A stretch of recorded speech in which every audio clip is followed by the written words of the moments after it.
privilege as the host of the podcast is that I get to choose who I speak with. And that process, it depends. So far it's been some friends, some people that have interesting professions, lives. And in your case, it's a person whom I met once and I had a good feeling, and then I decided I'm gonna bring this guy. But we haven't met more than once, I think.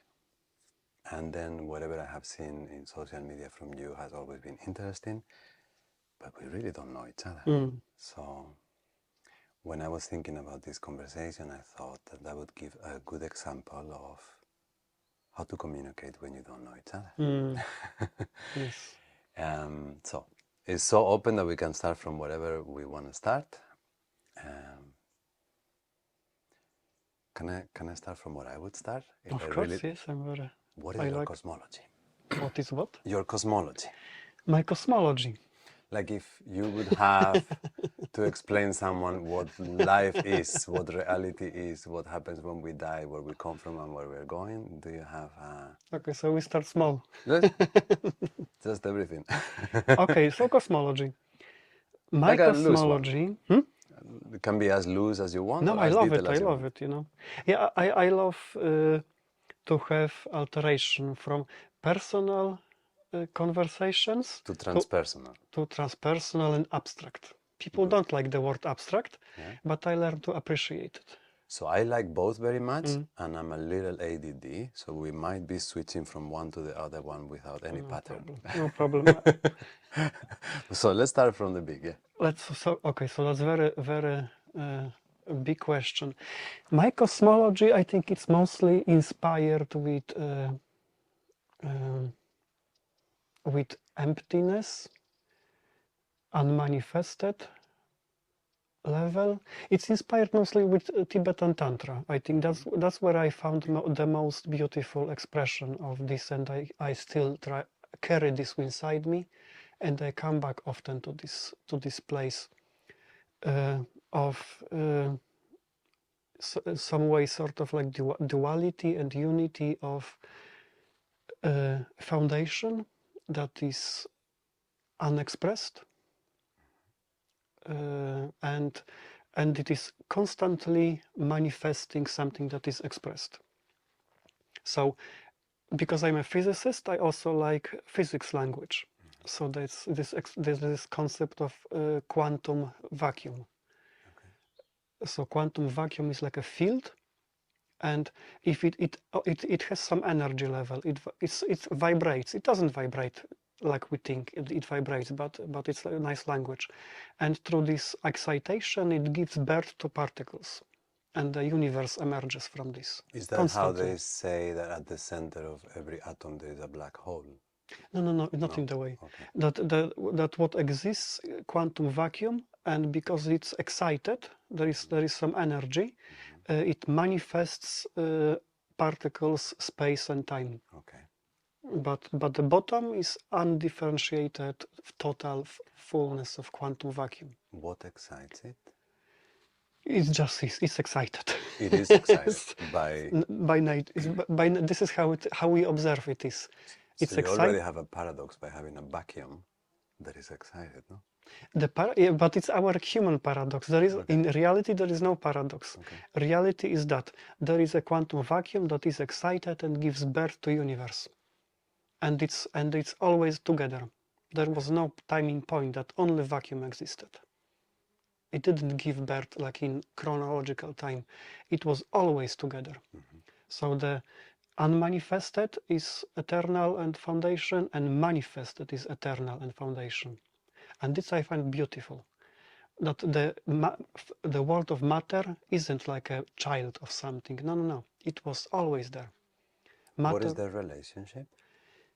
Two sides of the same coin. This quantum vacuum always gave birth to matter, and the matter was always emerging from quantum vacuum. It was always together, and both are sacred and both are real in some sense. So the vacuum is the womb? Womb, yes, and the matter is like a child, but they were always present. That I find very profound, and because that makes this material reality sacred. it's not something that we should disregard because it's ever changing. No, it is nature. It's ever changing nature, but doesn't mean that we should disregard it and treat it as something that we shouldn't care or go beyond. But this is the truth about the reality as much as the source is the truth. Source. People use also word source. Because sometimes that can be a bit of an issue when you have a feeling that this must be transcendent. Exactly. Disregarded, so you get heaven later on because this is some sort of no. So test.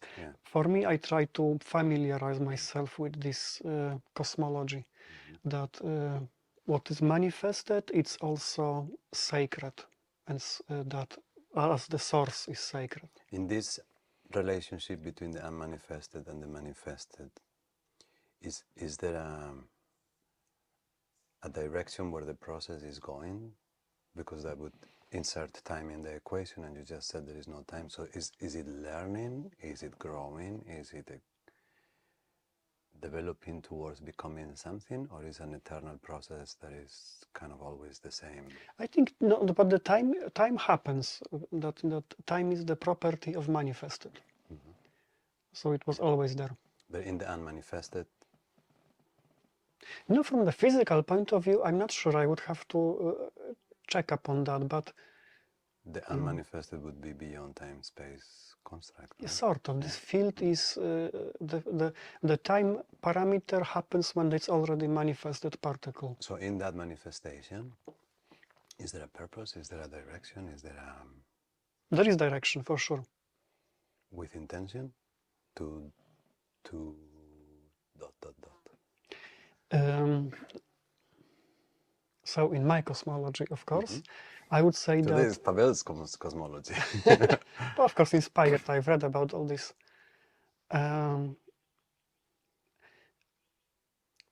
Also observation. What we observe increasing complexity.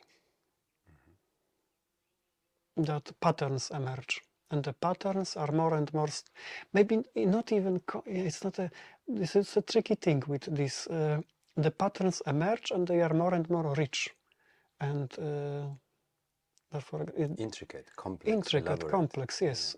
Yeah. That, people sometimes talk about that matter is just atoms, that it's nothing spiritual about it. Yeah, but if you put atoms together, they can create everything. And apparently, if we leave it by itself, humans emerge from that. That this from the manifested, everything emerges, and the beauty is increasing. You're checking whether... I'm just checking the red. It's yes. happened several times. I know that happens. Yes. So that's but I'm not sure it has a purpose, but it's just nature of it. That it grows, makes it more... It grows, it becomes more complex. Yeah. Do you think that due to increased complexity, maintaining stability, it's also more difficult? As in, to develop more intricate states of life or consciousness, it also requires more maybe precision or more skillful effort? Oh yeah. Life is very unstable. That we can die very quickly. And we are very complex. Rocks are not that complex and they don't die quickly. That, I'll say, unstable humanity, our consciousness is very fragile. So the more complex, the more fragile and unstable life becomes. Do you think that extends to consciousness post-matter? Do you think the consciousness, once you let go of the body, it is also very fragile? Or is the binding between consciousness and matter which is fragile? Actually, this is one of the things that I struggle recently, and if I question myself deeper and deeper, I don't think there is consciousness beyond my physical expression. That me as a Pawel, that you see here, is based on this body. If the body dies, my expression of consciousness will dissolve. Entirely? Entirely. but my expression of consciousness, I'm expression of the source. So this is my home. and here it's like a very limited, very narrow part of the expression. There are billions of possibilities how the source can be expressed, and I'm just a little flower. So when Pawel decomposes, that part of consciousness returns entirely to source? This specific expression dissolves. But yeah, the source doesn't change. No, but then that would separate from the more conventional understanding of reincarnation, for instance. Yeah. I don't know. But No, this I know. But but we when I were question talking abstract. myself, when I question myself, I think this is my belief that because also in the peak experiences that I had, there was a feeling that I'm coming from a deep, very deep, powerful place. That it's very unlike of my individual life, and that my home is very, very deep. And I love myself as I am here, but I'm so fragile. I'm so lost, and so also beautiful in this fragility. And I want to love myself with this fragility, but it will pass. The same way that I realized that actually I don't care about myself when I was 10. Pawel of age 10 is gone. Now I'm Pawel of 46. Well, one beautiful thing of looking at it that way is that it really puts all the focus in now. Like being you, really loving you, expressing you to the full potential is not for a future world. It's because that's all there is, yeah. And also, Igor, I started to think that even expressing to full potential, that I find it that for me it's a little burden that culture puts on me. Yeah, but that is maybe because you read in when I meant full potential, more like, yeah, I understand what you mean, but it's more like if you are just Pawel, nothing more, nothing less. Full potential is not like what you can be successful in and how would you use your maximum power, yeah, but more to be Pawel as unadulterated as possible. Yeah. So for me, the expression of this would be yeah, maybe a different expression. Yeah. That I'm this fragile expression, having my life experience, and this experience is valuable, whatever it is, and it's my unique. No one else has this experience, and that's the value of my life. But where it will go, it's not that actually, not what to say, irrelevant. But I guess you know what I mean, that if I strive to give full experience full potential, there is a lot of conditioning behind that I disregard what I am now because my better self is more valuable actually. So I should change myself now, and there is something wrong with me now. And I have a lot of these beliefs now to carry. I don't want to add another one. Yes. So that's sort of my cosmology. So from that, just to clarify, sure. So then from that, let's say an understanding of a soul would be irrelevant because you would be source completely unified. Somehow there is an irregularity or a process that creates a bubble of Pawelness, and then from there on you return to source. But there would not be, the way you understand in a longer process, some sort of field or wave that carries a frequency of which Pawel participates, but that somehow is differentiated from source. So that would not be. I had a little, I don't know if I read about it or just came up with this, but with this quantum vacuum, that imagine that you have a thread and you make knots on the thread and you make a lot of them. Yeah, and every thread, every knot, you can actually move along the thread. So the knots will meet each other. Some of them form village, will have experiences together. Yeah, but at any point you can unwind the thread, and you can ask, did anything happen actually?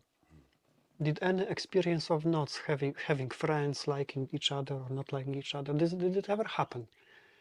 And what happened actually? There was just a thread, nothing else. So even the perspective of self is some sort of a hallucination. Yeah, so the knot on the thread, is it hallucination? No, it's a knot. Mm-hmm. It's there. No, it's yeah, I see what you mean. It's there. But at the same time, only thread But it's exists. not a thing. Isn't like an action, It's right? not separate from the thread. Yeah. From the thread, yeah. It's not separate. No. There is only thread, nothing else. Mm-hmm. But at the same time, there are knots moving and having experiences, life, and getting more complex, more beautiful. That's a beautiful So image. that's I like how it. I'm gonna steal it. Hmm? I like it. I'm Yeah, gonna go for steal it. Yeah. And so in this language, what is soul? There is The just thread? a thread. A thread, yes. There's nothing else. But still, you will have that thread separated from the rope Yeah, until the material dissolves into more ropeness. So, for example, when we talk about soul, I think subconsciously we claim that there is something apart of the thread, a part of the source. Mm-hmm. But in my cosmology, only source exists, Only source exists. Yeah. and everything is expression of the source. Mm-hmm. And once I connect with this, when I rest in the source, I don't care if the soul exists or not. I can accept my full dissolution. I can accept it. If you think about it, I have experience of being separate. Mm-hmm. I have experience of being part of community, universe, planet. Yeah. Yeah. I have experience of having free will. Yeah. I have no free will. I'm just a leaf on the current. Uh-huh. Yeah. And why? And this is my experience. This is what I observe. And the same way, there is a source and there is a manifest. Both of them, they are sacred.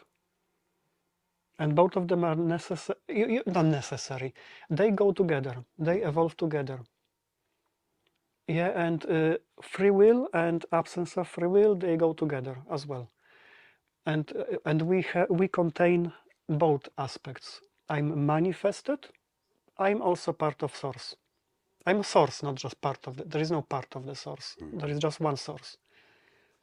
And that's I'm totality of this. Mm-hmm. And there is maybe no need at some point in life maybe to put tension, that to argue that I have my true nature is source or something, or awareness, pure awareness. That's my true nature.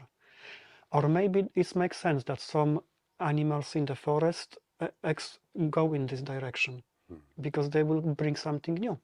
They will have unique experience of pretending that I'm just pure awareness. I say pretending because then they finish meditation and they do some stuff, yeah, and they interact, and they are not just pure awareness. They are animals moving in the forest, carrying this experience of pure awareness inside them. So that's where I find like a solution and beautiful perspective to put everything together. I don't have to choose. These aspects are part of me. Both of them, they are necessary for our growth, and it's okay to put accent or desire to grow in this aspect and not the other. And maybe it's part of life that at some point, I'm sure you heard about. It's good to have strong ego when you grow, to have really know who you are. I think it's almost inevitable that ego will have to strengthen, whether it's through suffering or through dissolution eventually. Yeah. So this is my somehow way to put to rest this tension, but maybe this tension is also necessary for us to grow. Yeah, I guess we all feel like there is that qualitative difference between the tree following really a path written by nature, where we do not see choices. There might be choices of where the roots are going, And then we feel that once we have had breakfast, we have to make choices. We feel. I choose. Yeah? And out of that, everything else unfolds. Everything else. But both the I and the choosing is something that we are reminded again and again to look closer. And I think whenever we look closer, it's very difficult to pass the stage of confusion. I listen to a lot of beautiful non-dualist teachers and Advaita Vedanta and Buddhism, and I think the attempt to grasp that paradox intellectually is almost by definition futile. Yeah? But somehow the continuing questioning it is not futile, because it pushes you against the wall of your mind and you have to transcend through other means. Yeah. So maybe that brings me to the next question, or the next field. Such cosmology, like you said, I've read it in books, I've studied. What other methods to keep clarifying what nature, what reality is, what you are, do you have, that is not just receiving the knowledge that is passed on to you from others? So study is part, yeah. But I think that happens out naturally. yeah. That more and more my friends, they experience doubt, and they lose faith in what they used to believe, and they question, they doubt, and they move on in life into something else. Maybe it's natural to accept transmission, digest it, and then release, and be open for new. I also remember one of my peak experiences during ceremony. I have to recall it every time I have to recall it again, of the point of here and now. That I'm approaching, that every time I realize that I'm someone or something, that I would like to grasp. Oh, maybe that's the starting point to paint the picture. That I grasp there is so much wisdom and so much to learn around me. And the universe shows me so many fascinating things. And I want to learn, I want to record them in myself, carry them with me, because I want to be a wise person, experienced person, have something for in future, to be someone, to become someone through accumulation of knowledge, experience, wisdom. And in this experience, I realized that if I grasp this, I'm no longer at this point, at this special point. And only if I let go. And there was also this moment that I'm having my sensation that I know things, I know stuff. Yeah, and suddenly something erupts in me and shows me something absolutely new that I never thought about that can exist. That totally breaks my conceptions and my perceptions about the world. Yeah, and there is this new knowledge flowing inside me, and and of course I want to grasp it. Yeah, but when I grasp it, I'm removed from this point. So yeah, it's difficult sometimes No, for I me to understand more express. like the implication with knowledge is that it's an accumulation. Mm-hmm. An accumulation implies that you become bigger, more. Mm-hmm. And the point of unity is almost like a dissolution where you become so less that you become everything. Innocent, for me that's my my experience of this point, that I'm innocent and in some way naive, empty, and thus I feel insecure about it. I feel insecure being empty and naive, and I would like to accumulate knowledge to be. But the experience that you had in ceremony was that being welcome into this circle of here and now required the innocence of a child. Little, yes, yes. how does the mind reconcile the fact that there is a here and now and I'm still not there? If here and now is here and now, and I'm full of things and therefore I cannot be here and now, and I need to get naked, lighter, so I can be here and now, that all kind of suggests a process that requires time. That was maybe closer that in here and now there is continuous transmission from the universe. There is ever, abundance. So it's like an alive being almost here and now.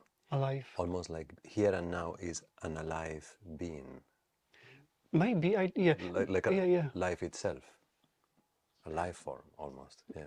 Maybe, in my experience that was for me like that, that here and now there is a continuous transmission of experience, knowledge, energy. It's ever flowing. Yeah. And if in this point I will try to build myself that I don't know, I will say something, I'm experienced yogi or meditator, yes, I'm this and that, and I know this. So the moment I say I know this about the universe, about the life, it creates little barrier that this energy can't penetrate in some way. So the barrier becomes my here experience of here and now. So how would you say is a healthy relationship to knowledge as a scientist? As a forest manager, I would say that. No, but I mention scientists because in order to get to a certain degree of knowledge, you always have to start from where other people began. Yeah. But at the same time, you have to challenge that because maybe some presumptions were not accurate. So you are always in the border between using past knowledge and yet getting past it. But yeah, how does that work? The accumulating and letting go, and accumulating and letting go. I come to the forest that this is one of the ways life evolves. That for some periods of time we accumulate, and then for some period of time we let go and purify. So like a breath, like cycle, inhale and exhale. Cycle, yeah, like cycle. And we accept transmissions, and then we let go to open for new transmissions. And there is possibility to be fully innocent, fully open. So more a matter of not holding on to the transmissions and allowing yourself to forget. But when you accumulate, you need to hold on. If you start a devoted practice, you hold on tightly. You practice daily, for example. Yes, you read a lot, and it's necessary for this something to emerge inside you, to grasp and to be attached to this. Yeah. And then time comes when it disintegrates. I say hopefully because I think the cycles, that's the nature of life. But I know rocks, they don't change, and they are part of the forest as well. So that's also okay. Slowly. Very slowly. Very slowly. So maybe person who grasps to their, I don't know, knowledge or conclusions about life till they die, they also have value. They also part of the forest. And I think I was beginning to ask you before, but when one arrives to these conclusions, even if they're flexible conclusions and you're not holding on to them, let's say they are working propositions, yeah? What we have read, what we have learned from others, what we think and reflect and philosophize, life experience, bouncing against the world, in and out, yeah? But when it comes to such kind of like metaphysical contemplations, what other methods to arrive to some sort of, if it's not knowledge, at least experiential wisdom do you see? And do you have any practice? Is there any, when you're telling me this, what differentiates this from, let's say, Pawel's story?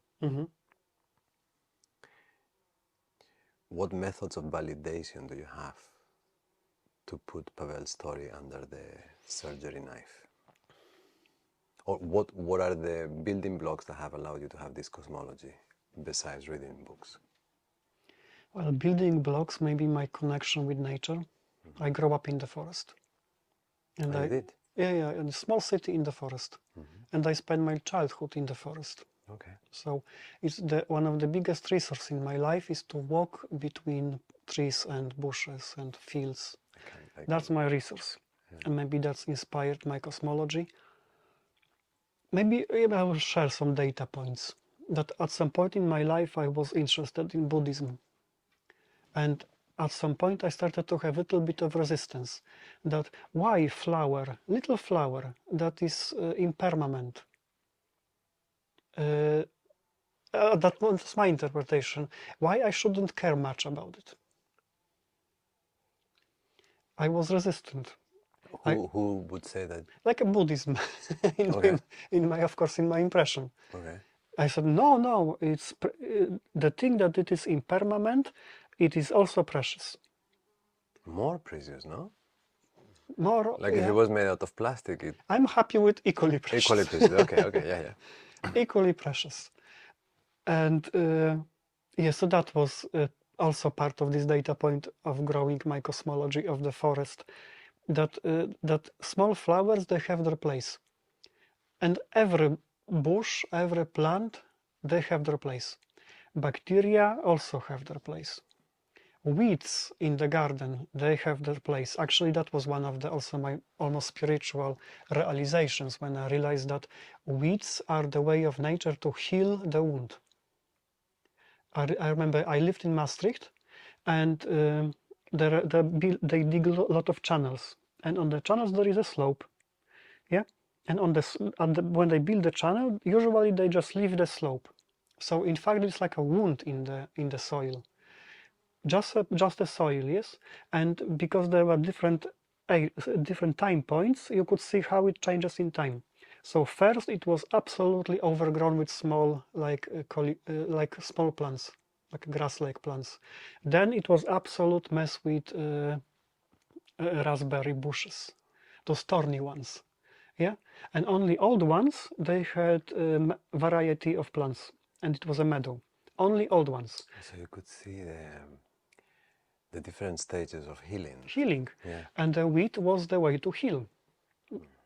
And before there is a complexity of the meadow, there is a stage of just one or two species growing. And then, of course, depending on which is the perspective, from a human, the weed is just a nuisance, yeah? And in some way, weeds in the garden is the nature trying to heal the garden. Yeah. Because it's for nature, it's a bit unnatural to have just carrots, for example. It wants to heal and reintroduce variety. And when you have variety of plants, that's the resilient system. You don't have to, weed the meadow. It just grows. You don't have to do anything. It's resilient. It doesn't suddenly disappear because there is one species invading. Maybe sometimes there is some anomalies, but normally no. And the forest the same. What? So sorry, because I will just finish, because that's like a metaphor for a spiritual perspective.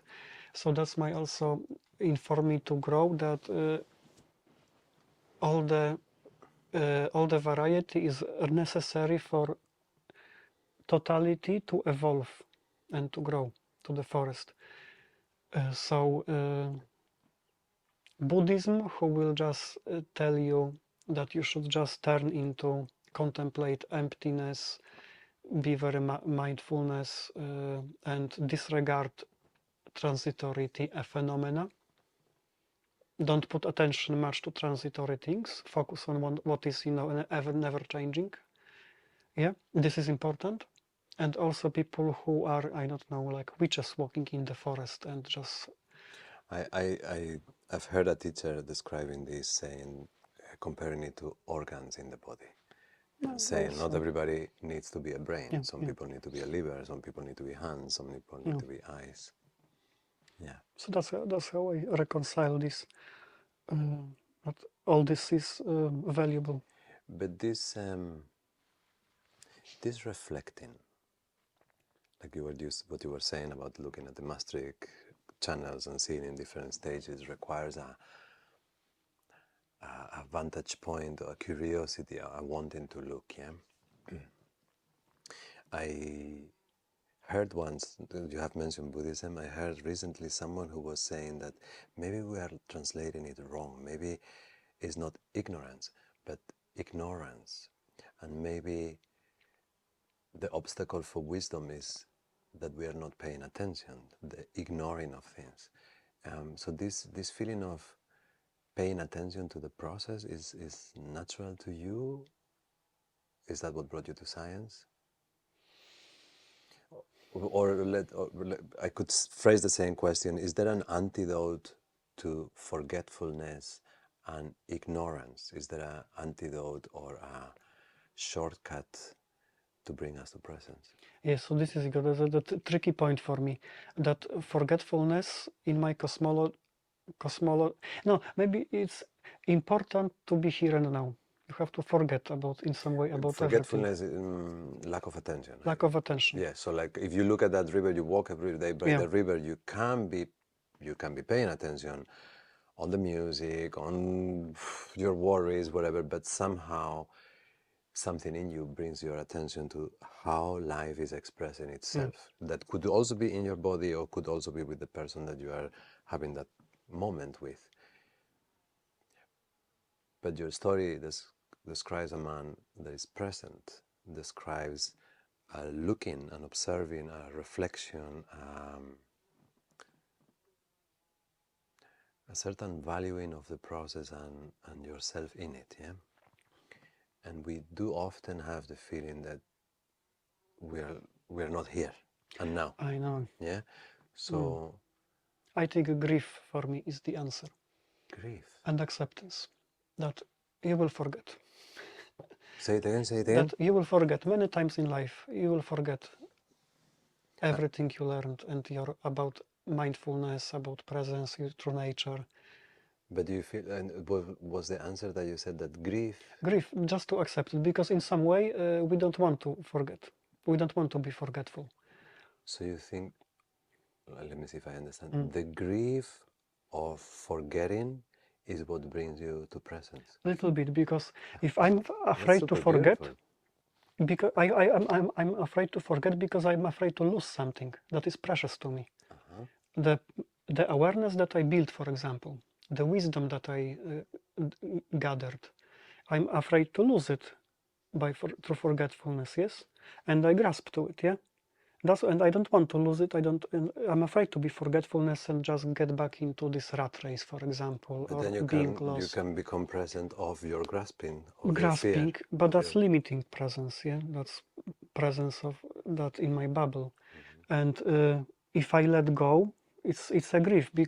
Grief acknowledges that this is something valuable for me, and if I accept that I will lose it, go through grieving stage, then I'm open to a new life.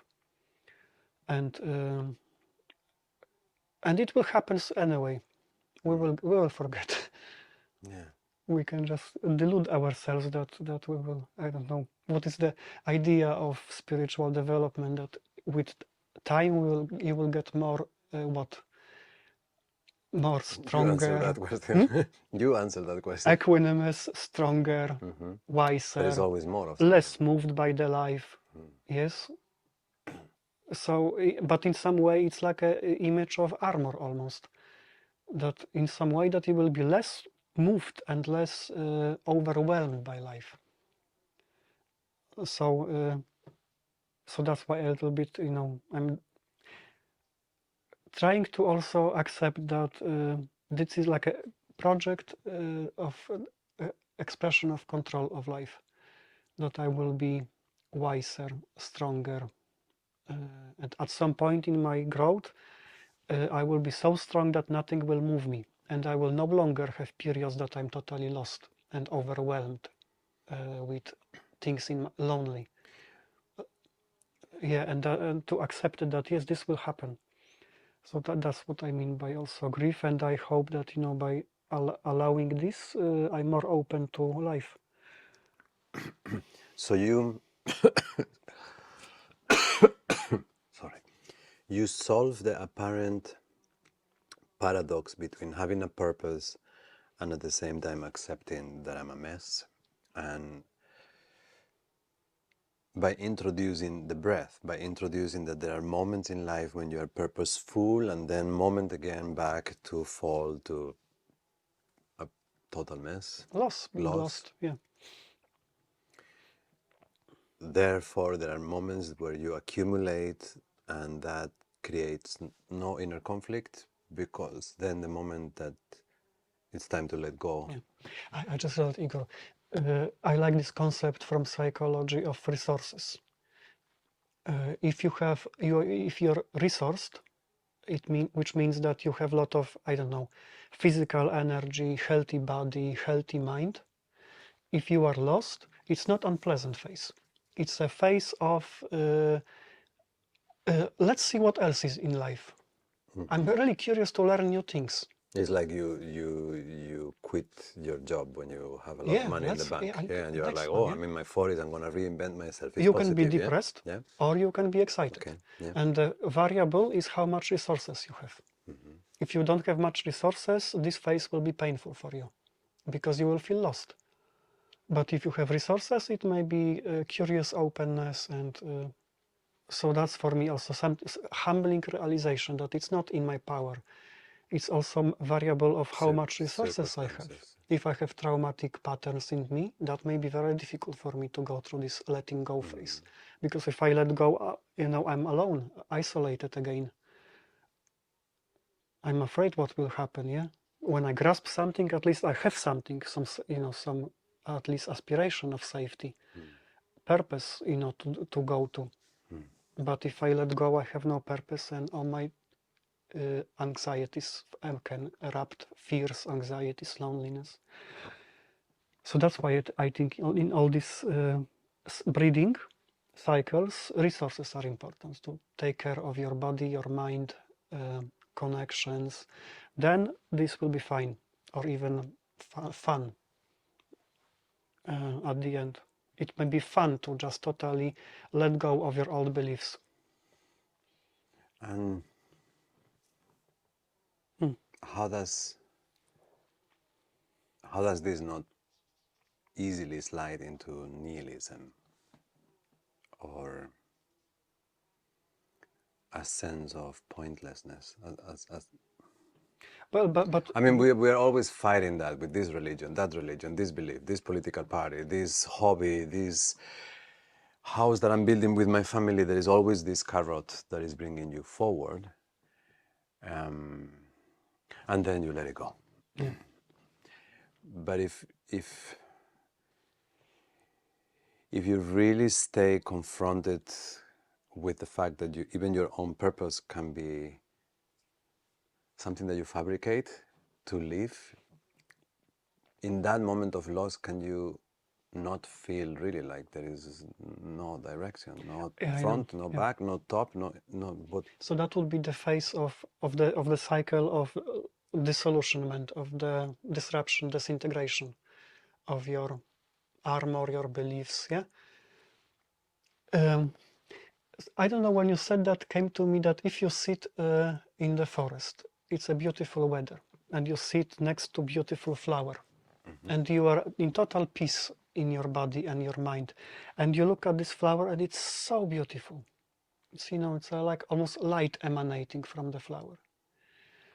And in this moment, it's so perfect, you actually don't need anything else. You don't need any purpose. It's irrelevant. All the religions or philosophies are irrelevant. Consumed by the experience, yeah. But if you are not in the forest and your body is stressed and you're exhausted, then it's painful. So I would say that nihilism is fine when you are resourced. You can actually just appreciate, oh my God, the beauty of the universe is amazing. It's wonderful. I don't know if there is purpose, meaning behind it, but actually seeing this beauty, I don't really care. But if I'm not resourced, I may be really painful, because when we say nihilism, we often think that it's a really painful state to be, or depressed at least. Yeah. Pointlessness. Pointless, but rather unpleasant place to be. Yeah, kind of More like a fog, like like kind of like, yeah, I don't know. Yeah, painful. Yeah. Yeah. Maybe not painful in the sense of like right now here drama, but more like a painful background to life. Like I come here, I do this, and then I die, and everything for nothing. Yeah. But but so that's one place that happens. And if we look at at this place by the flower, I can have the same thoughts that my life will I will die and nothing will change, and all the nihilistic thoughts I can have, but actually it's okay. It's okay. So for me, variable was like a state of my nervous system, my resources. That determines this experience. So let me bridge with something that we were talking before we started. We were talking about how we carry the pain that we felt in our childhood into our future life, and the difficulty to let go of trauma or beliefs that were created at very young age. Why is it so difficult if, let's say, from this cosmology, it sounds like what makes sense is to drop that which is no longer required, but specifically with beliefs and painful experiences that have kind of determined your behavior and your outlook in life, it really feels very difficult. So why is the process of letting go so difficult? My theory on that is that not letting go things that you love. That but maybe it's more, but even things that you know they hurt you. Why is it so difficult? because our mind, for some reason, thinks that we are under-resourced to let go, that we don't have enough strength and capacity to survive if we let go. For some reason. That's my explanation. It's a survival pattern. Yeah, but if even the knot in the string is examined, that doesn't that soften the fear? Well, in my experience, no. No. Not really. And what perpetuates it? I'm saying, like, my mind works in a particular way, and the way my mind works, it seems to no longer, let's say in this case, it seems to hurt me.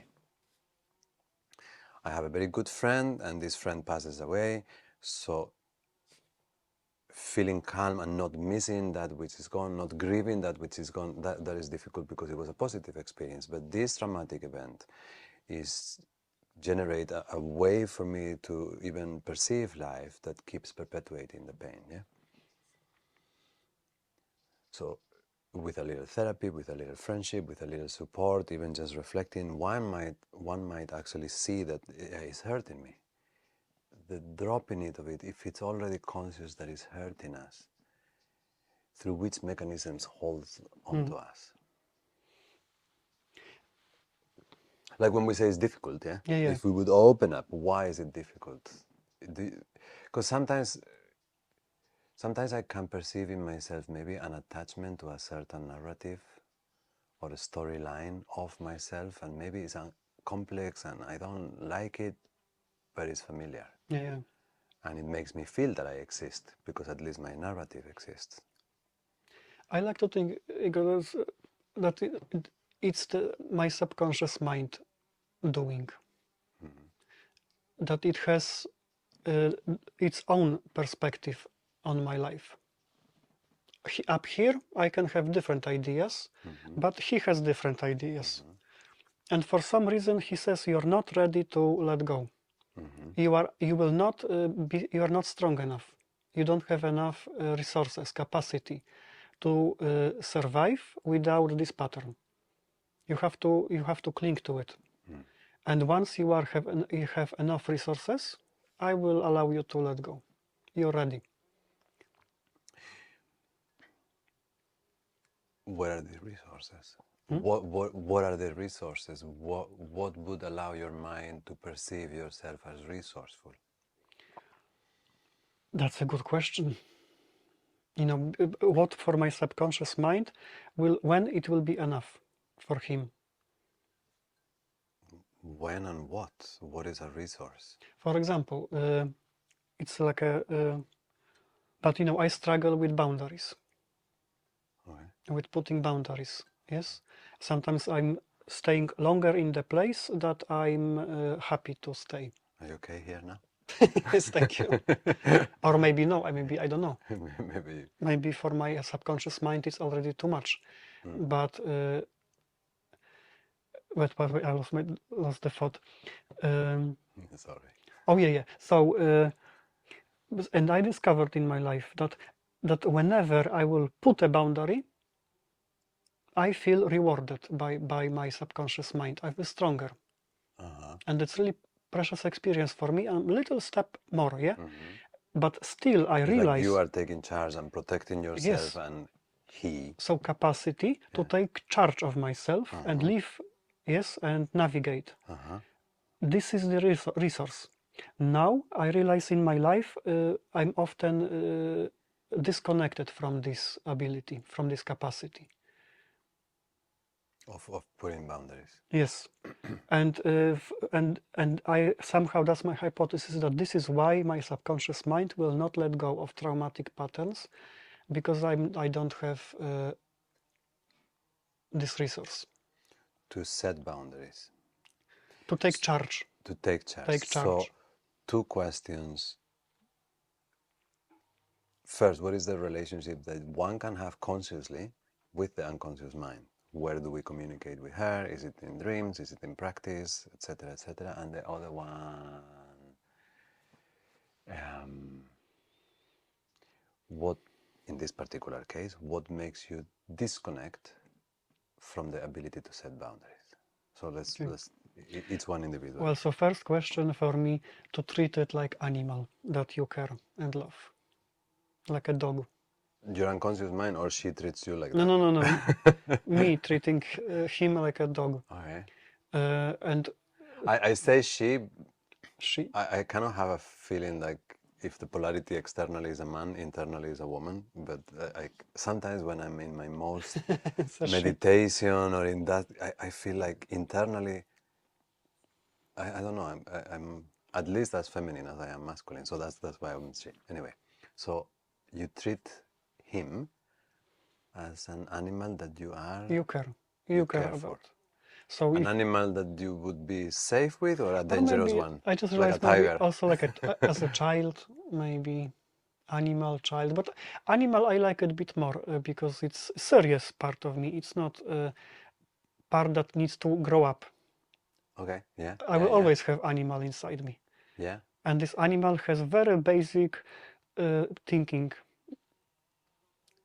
very basic patterns. That's besides, okay, so basic intellectual patterns, but the sensation of intelligence similar to yours, just expressed differently? Simpler, I would say. Simpler as well. Much simpler. Are we safe here? I just know hot, cold. Yes. Do I want to be here? No, I don't want to be here. I don't know why. I just don't want to be here. Okay, so you have and answering your question, how do you relate to animal?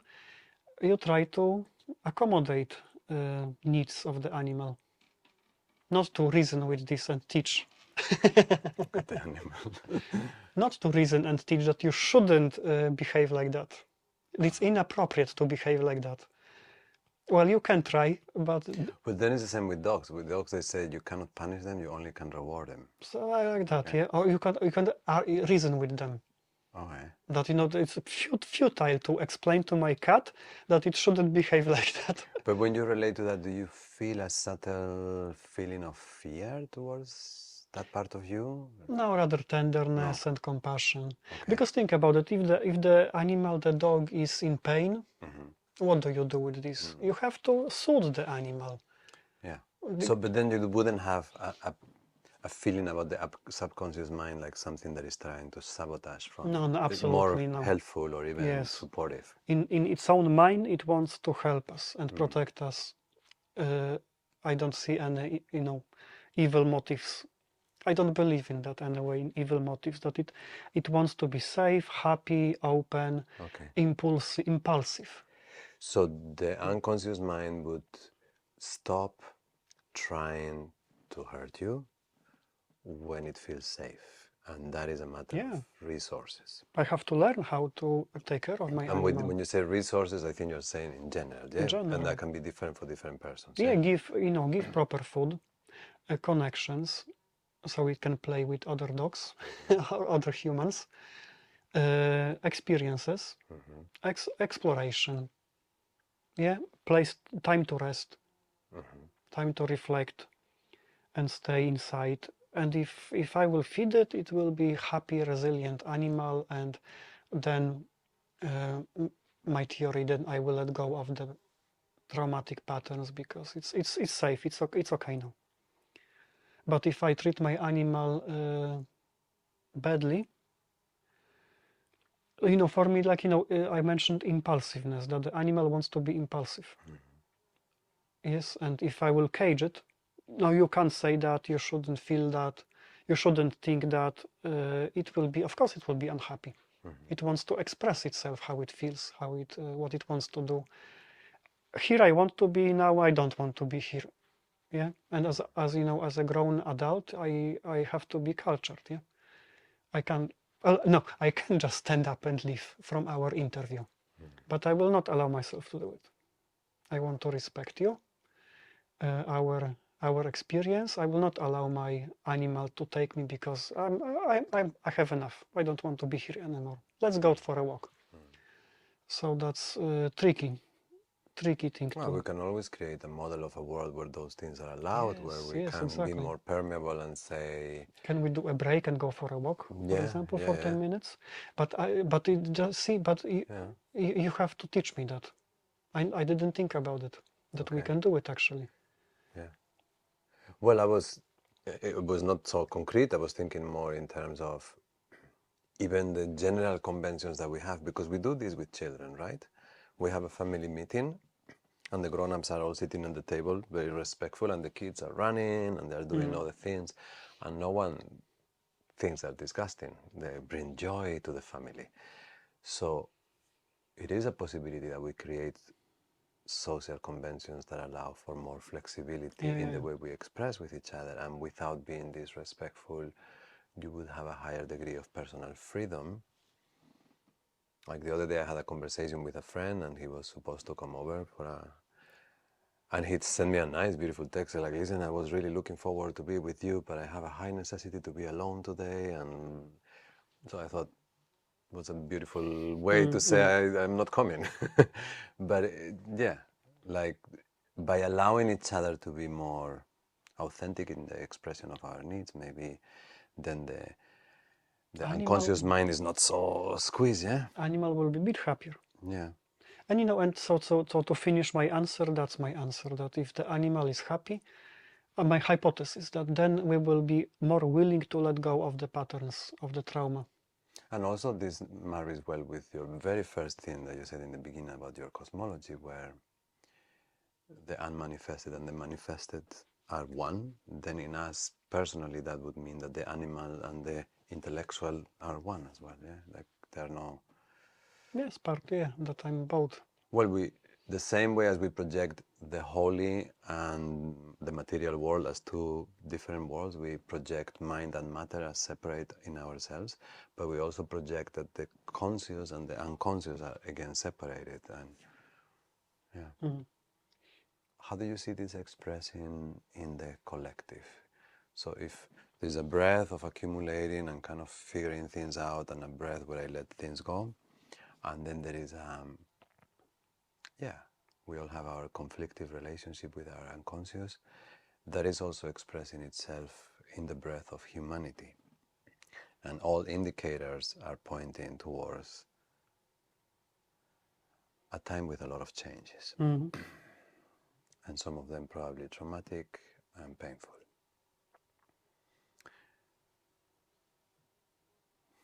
I never thought about, about this collective breath. I've read a lot about cycles in human history. How do you see the one that we're facing?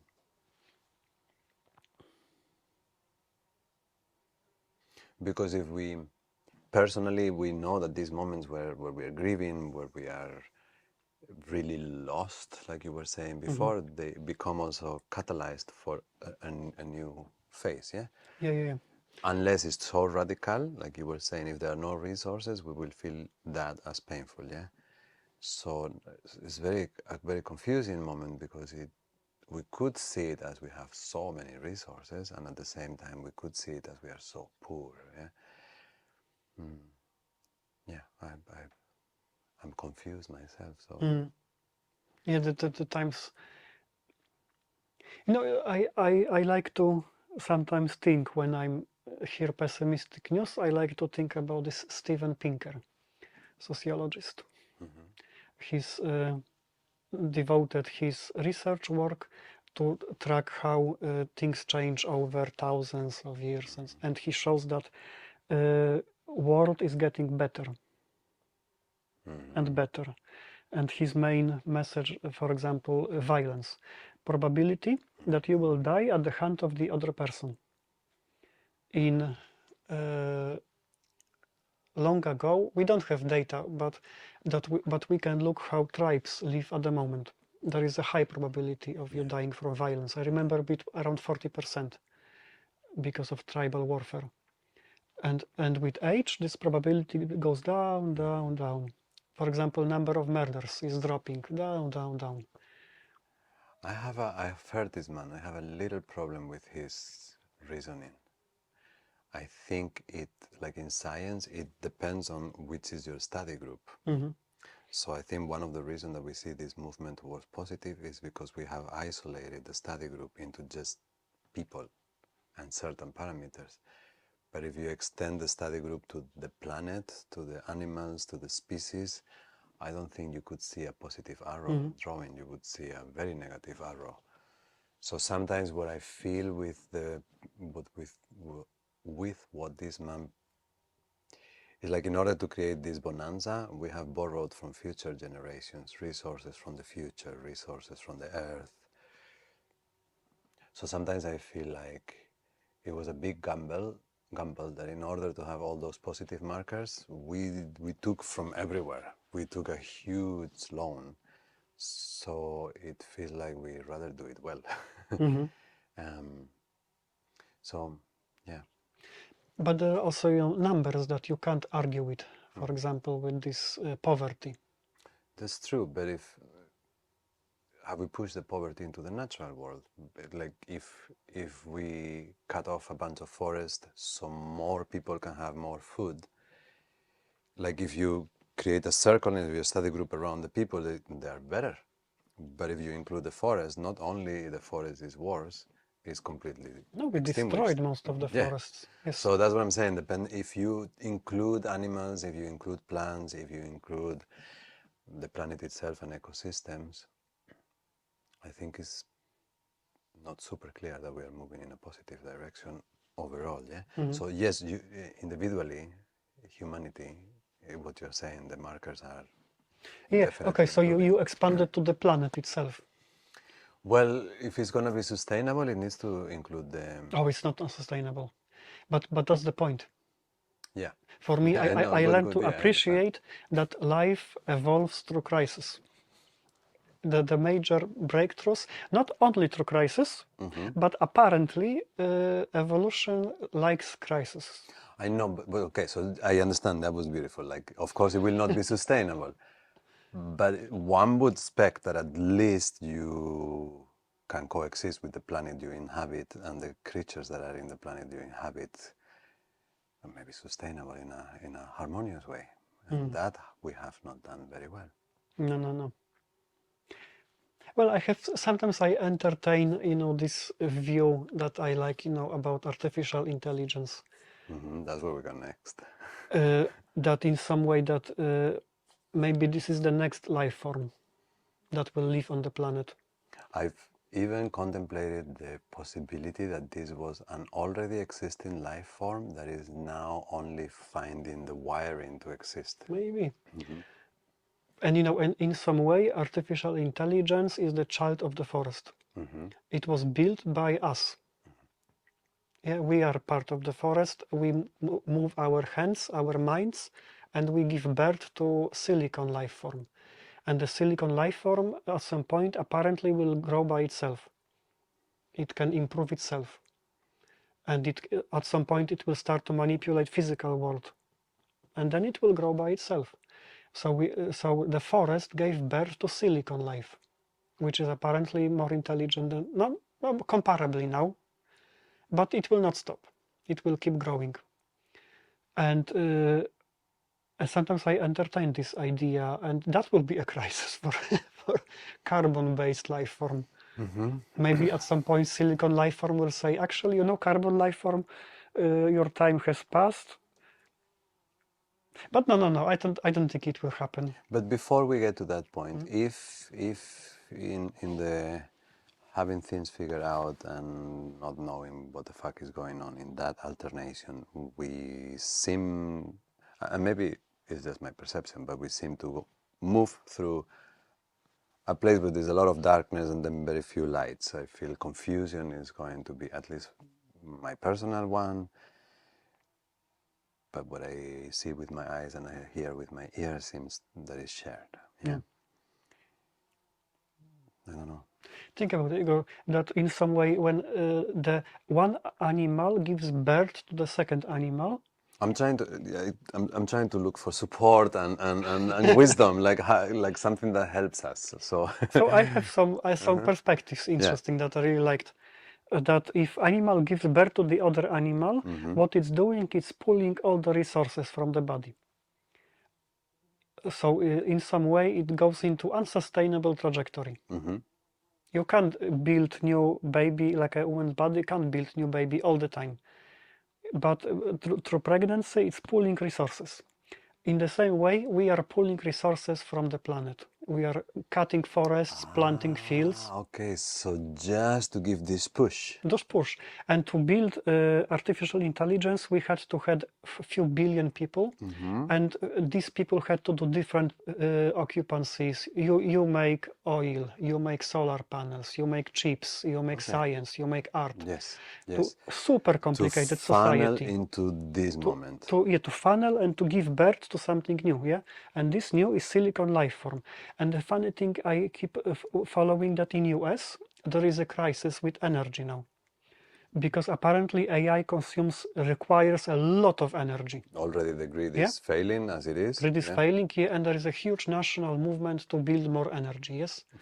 And think about it, that it's like, and why this urgency? Why suddenly it's so important? Because of China.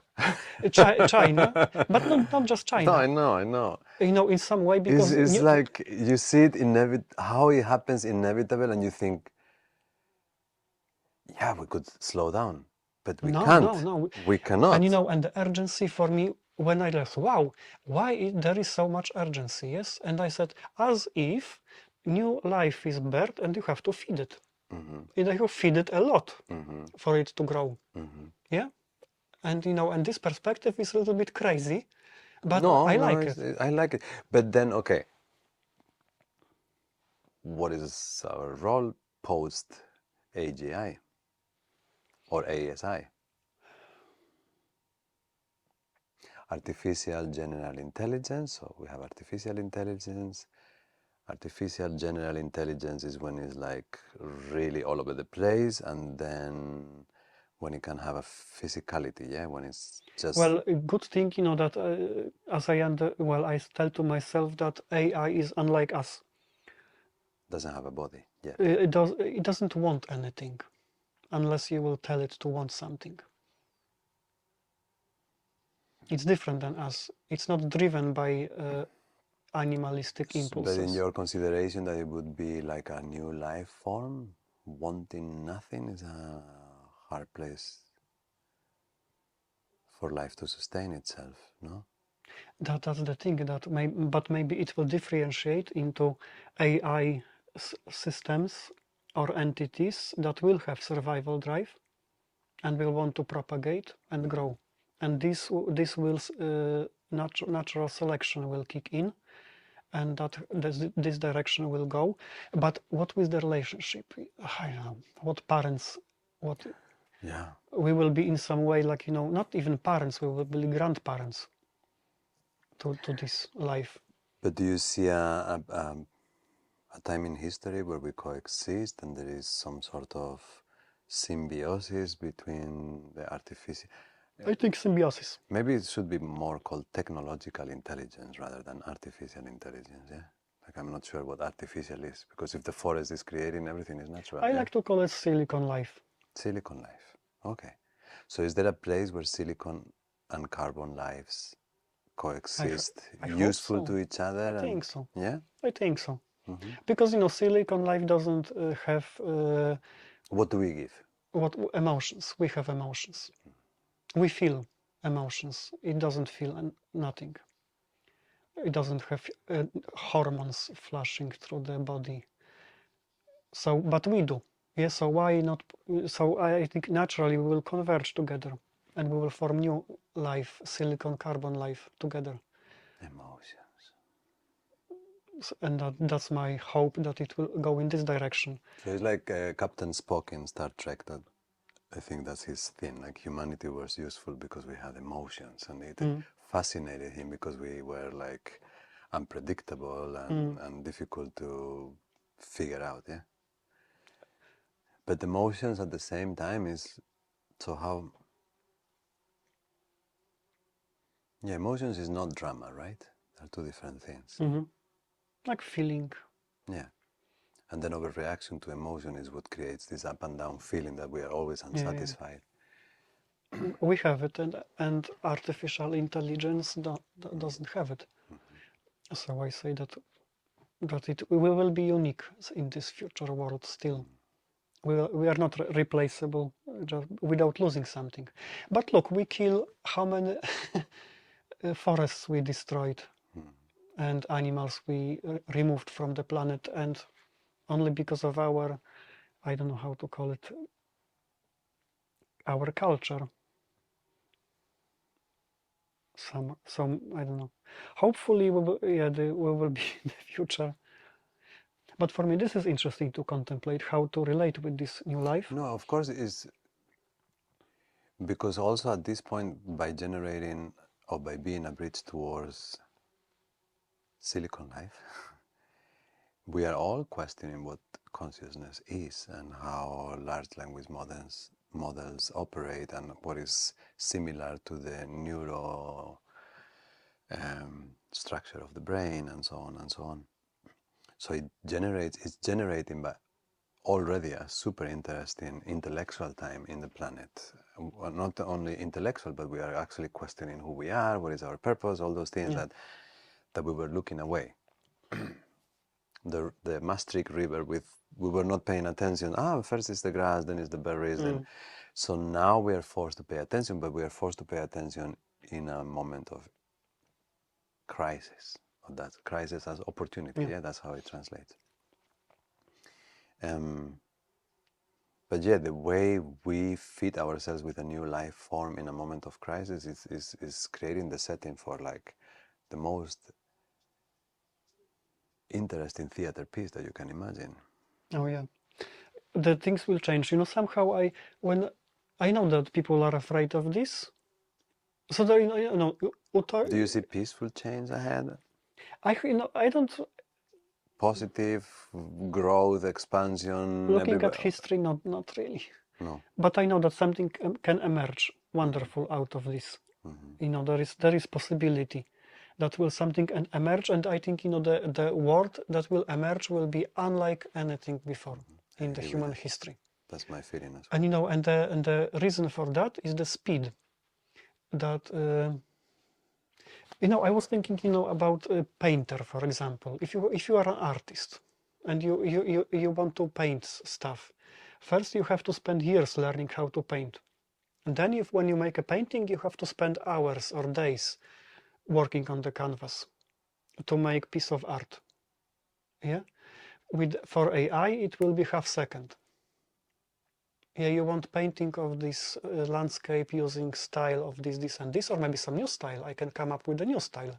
Half second, there you are. Or you want to do some scientific discovery done. And that is change in the value system.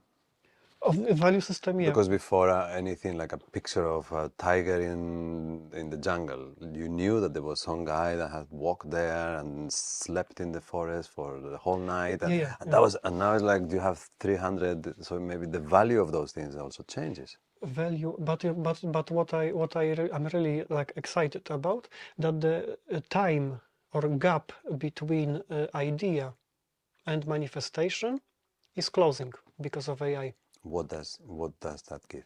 So, for example, that Optimus robots. Tesla is planning to build Optimus robots. Yeah. So imagine that you have 10 of these robots here. Yeah, and you ask them, come guys, I have a work for you to do. Build me a temple here in my land. You have tools. If you want, call and organize materials, contact with everyone, and I will want to build a temple. Let me think how I want for this temple to look like. I want to have this element and this element, and you can create it, on the computer or verbally, and you can create this, like like a reconstruction of the Egyptian temple, or new kind of temple, or you want to build something totally new, or you want to you see there is like a neglected land. Can you make it fully restore? That's your project, robot number 5. You will be warden of the forest, yeah, and make sure that you replant and regrow the forest in this area. So what do you see with this? In powerful increase of creativity and productivity. That's hell. It may be hell, but it may be also wonderful. If it's channeled, it may be wonderful. But that's what I mean, that the world. Yeah, no, I see that, but like all of us becoming a creator and all of us having an idea and just doing it like this at the rate that we do with, I don't know. That will be very different. And because if it was joyful creativity, I can see that as a positive, but this virus of productivity that we have is just eating out the path as we walk it, and if that becomes more and faster, it doesn't look like a very bright idea. That's the instability. No, the instability. Yeah. But I also heard nice thing that the universe, cosmos, will be explored not by humans but by AI. We will send robots to the space to explore, build colonies. My feeling is that has already happened, and that it's a time loop. Time loop, yeah. Maybe. That's my feeling. Future doesn't belong to us. It belongs to new life forms, not to us. The best we can do is to nourish new life, to give the best wisdom we can. With the new life, you mean the silicon life? But also carbon life. Okay. Our children, our next generations, what they will do, how they live, is up to them. Because look, that in some way, the concern is that we will lose our way of life. Our world will change. Oh, yeah, for sure. And we are afraid of this, of course. And we would like our world to continue. Yeah, but also because we have this thing that we feel like it's always been this way. Familiarity, yeah. And we are afraid of big changes. We want things to keep going, yeah. But this is not our planet to keep as we want. It will evolve, and we don't know what we are doing. That's also one of the realizations in my life. We don't know what we are doing as humanity. Everyone is in the little piece of the puzzle. How things change, but it's not up to us how things evolve. They will happen like urgency with electricity for AI. It's like emergent phenomena. Suddenly politicians, businessmen, everyone agrees that yes, we need more electric energy quickly. Let's invest a lot of money into electricity, into this, because that's important for us. Yes. Do you see a guiding force? Like when these things happen because they have to happen almost, do you think it's really just a But you mean supernatural life guidance or emergent guidance? I like that you took that from what I said. When we see things happening, and you were saying, I completely agree, this feeling like no one really knows. People try to pass on wisdom and certainty, and I'm always like, where is the shop where they buy their certainty? Because in my experience, no one really knows. And collectively, it also feels like no one really knows. Things happen because they have to happen. But that can be read either in two ways, like there's just a process, like the flames of a fire, you would not think that it's possible to predict which is going to be each one, because they just happen. It's a process that you have nothing to say. But when some of these things happen, like the arrival of AI, is there a guidance for that to happen? Is there a line of intelligence that is guiding the process? Is consciousness arranging itself beyond individual humans in any other way? Supernatural forces is one of them to guide this moment. When you see it in the scriptures as the prophecy that is going to happen. You know, there is a physical concept. It's funny because really far away from your question, but I will get there. That in physics, when you have a source of energy, like sun, and sun is emitting very clear, low entropy energy, very pure energy, and this energy is moving through the matter, of the planet. That this transmission of pure, organized, clear energy will cause patterns to emerge. And they call dissipation patterns. That the energy will dissipate. So I will give you, because it's very beautiful. So the low entropy organized energy hits the planet. It's absorbed by the plants, by the animals, but mostly by the plants, plankton in the ocean.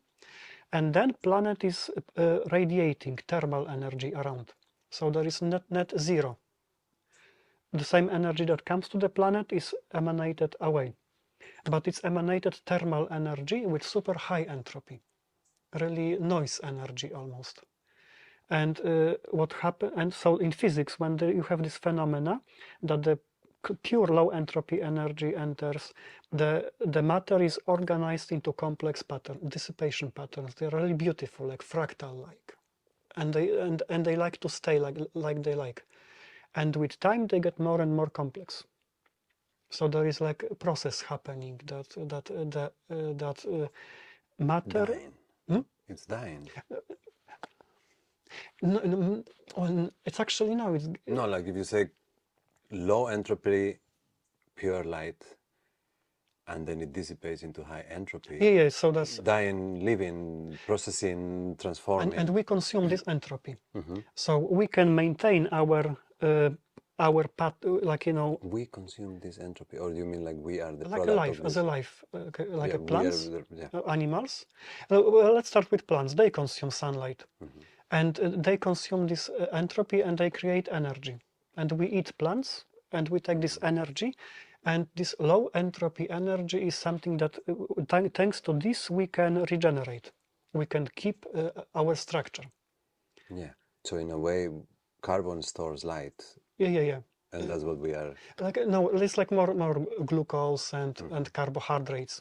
So we consume pure energy, and we emit high entropy shit energy. And this difference is what maintains us as a pattern of matter, that our bodies can survive. If we don't have energy, we decompose. If we don't eat, we decompose. It's not accident. At some point we will turn into dust. But if we eat, we maintain our variety, you know, of our organs, our skin, our mind, our thoughts. All this is based on the energy from the sun, of this low entropy energy that we can use to sustain our pattern. And apparently, with time, this complexity grows. The longer it happens, the more complex patterns become. Almost, you could consider this light as a form of wisdom. life, yeah, wisdom. Like literally almost the sun as an emissary of. But in some way, the wisdom is inside us because there is a capacity for us to form and to get more complex. Or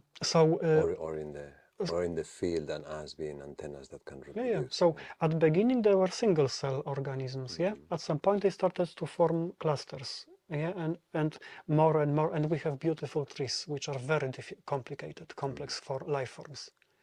And we are super complex life forms, yeah, and we will give birth of even more complex life forms in future. And coming back to, because that was very long answer to your question. Wait, what was your question? I lost it. That was in response to your. Was it about purpose? See, I lost it, but yes.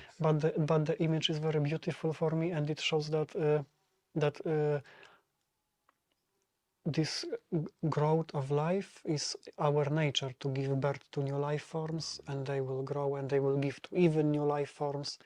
Maybe AI will give birth to next life form in future that we don't know even what will be our grandchildren life form. And it's natural for AI to appear on the planet, on Earth. And maybe that's how it's supposed to be. That AI was inevitable to appear at some point, and we are the predecessors. And you know, we are like animals. We're like monkeys. You're not very far from monkeys. So in this,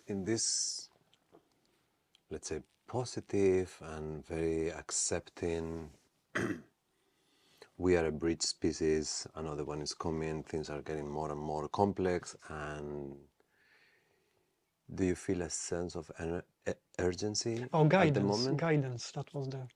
Tell me. You know, sorry, I just recalled, the question was about guidance. You ask, is there a guidance here? Yes. So for me, the guidance would be that this is the nature of the, like a physical reality, to grow in complexity. If it has proper energy source, the physical system, physical planet will start to give birth to more and more complex life. And in that sense, to see it as a birth where many resources are funneled for that process, the process of being giving birth, needing so much more energy, that could in a way explain why it seems so urgent and it seems so like it has to happen now. Yeah. But from the perspective of the individual who is looking at the process, do you feel urgency in yourself facing the next few years? Do you feel stress? Do you feel anxiety? Or do you feel like this kind of broader explanation of, you know, it's happening, pacifies the urgency? I don't feel urgency, actually, you know. I don't feel it. I'm more, you know, maybe more accepting. And I also heard from one of AI researchers, he said something really profound to me, that complacency is our nature. That it's very easy for us. Complacency. In the way that there is global warming, sure, my life keeps going. Yeah, it's easy to disregard big crises because it's just too much for us to deal with. We can't hold it. Yeah. You can hold it, yeah, and if you can hold it, you go crazy because it's overwhelming. Yeah. You know, but you know. Well, it forces you to become transcendent. But it forces you to feel like your shape as a human is one of the things you are. Or maybe not, but that was crazy in the very positive way, that you become consumed by this urgency. But that is very easy for me to say. I don't know what AI will bring. Let's see. And it's not a virtue to be like that.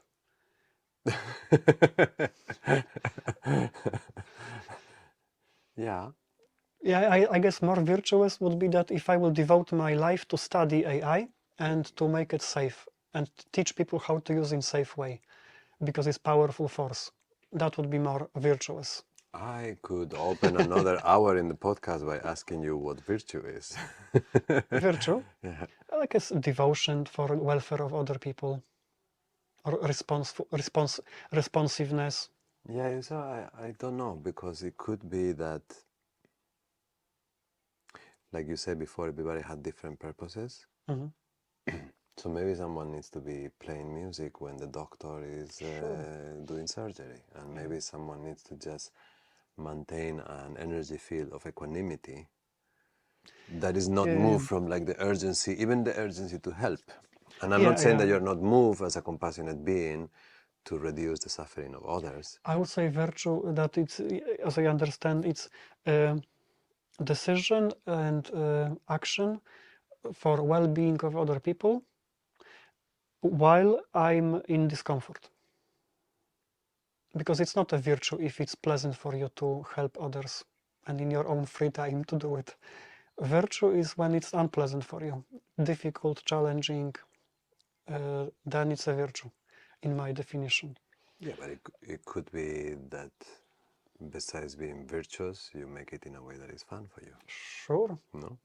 But virtue, that special connotation in the meaning that it's... So mainly that you put the interest of others above yourself. While you're in discomfort. The discomfort is not a deal breaker for you. You don't stop because you don't have fun anymore, or you feel, I don't know, stressed, anxious, tired, or whatever that is. And do you feel like you should be more virtuous? I think Do you feel has guilty? a value. Do you It has have value. is your the subconscious wants you to be more virtuous, or wants you to say more fuck it? What does the animal say? No, rather fuck it approach. But yeah, rather so that. if you are negotiating between a full-on fuck it and like a conscious pondering of things, it's a nice middle path to be. Well, but also that I realized that I have resources that I want to devote to few people around me. I don't have resources to I don't know, just to say, have impact on the reality, on the society. These of the resources are still, I think I asked you before, is something we have used the expression a few times, but resources also implies what you consider resource and what is your relationship to the source of resource. Yeah? Right? Because we can say, like, my way of feeling resourceful is that I have plenty of money and I have plenty of health and I have plenty of something, yeah? But it's going to have a tendency to have a connotation of quantity. But maybe my resource could be creativity, or could be the ability to create a good atmosphere around me, or like there are other ways that you can measure your ability to be resourceful. I think the answer depends how much resources you have. If your gas tank is full, you don't think much about the gasoline. But yeah. And if you have little, it starts to be important how much you have. Yes, I can see that. What I'm trying to say is that when you have little, your resource becomes another person that you can ask if they can lend you a little bit of gas. Yeah, sure you have, but so you are shifting a resource for another. You are expanding in your mind what you consider a resource to be and how the resource can be generated. Yeah. So true, but what I wanted to say, that if you have a gas tank full of gas, let's go to Spain. No, that's undoubted. I don't think about gas. No, of course. Yeah, but if I have little, then I have to think about gasoline. So then the relationship changes. Yeah. And I have to care how much gasoline I have for my sake and other people's sake. So that's why I answered like that. And if you have a lot of resources, go change the world. If you have little, care about yourself more. And a lot of people here are under-resourced right now because of the speed of changes.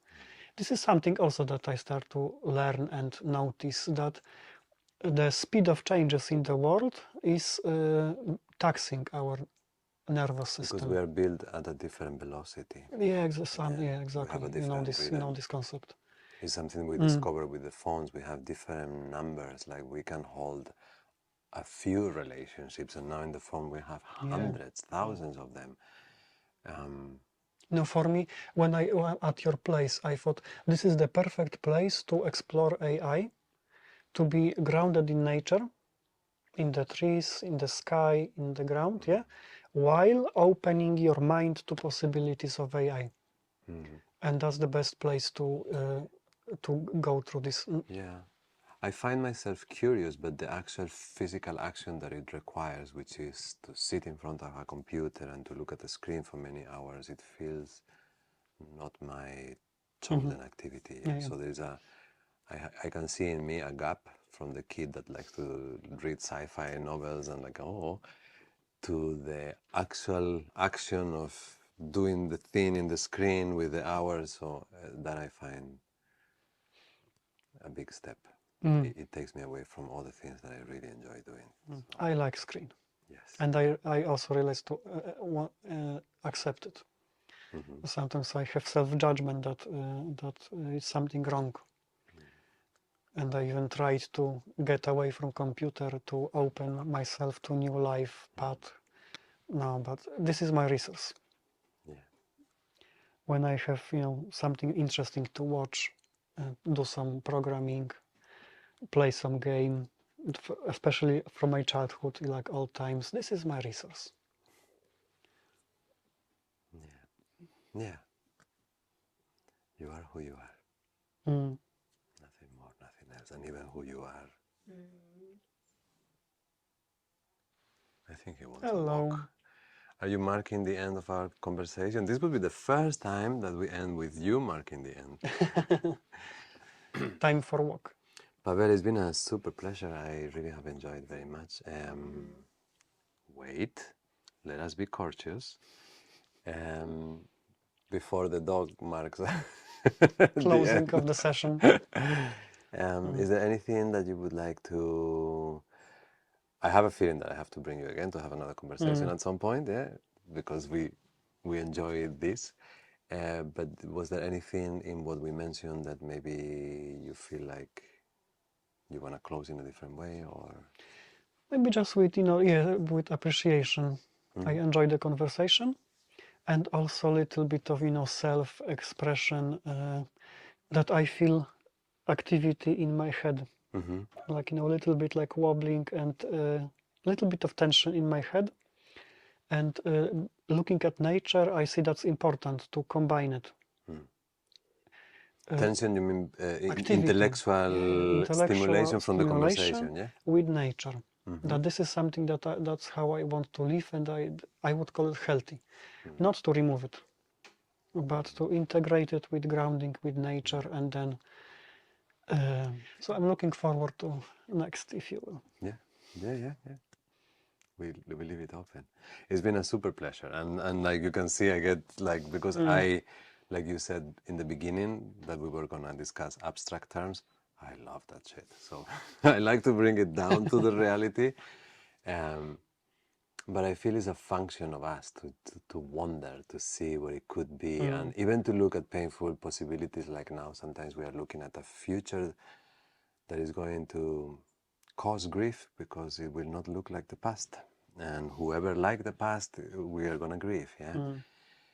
But if we can open up to the experience without fear dominating the reflection entirely, at least, That would be ideal. So I think this wandering together with another fella about what came before and what comes after is a way to deal with it. It's a way to deal with trauma as well, yeah? And have experience of this. Yeah. Thank you very much. Thank you.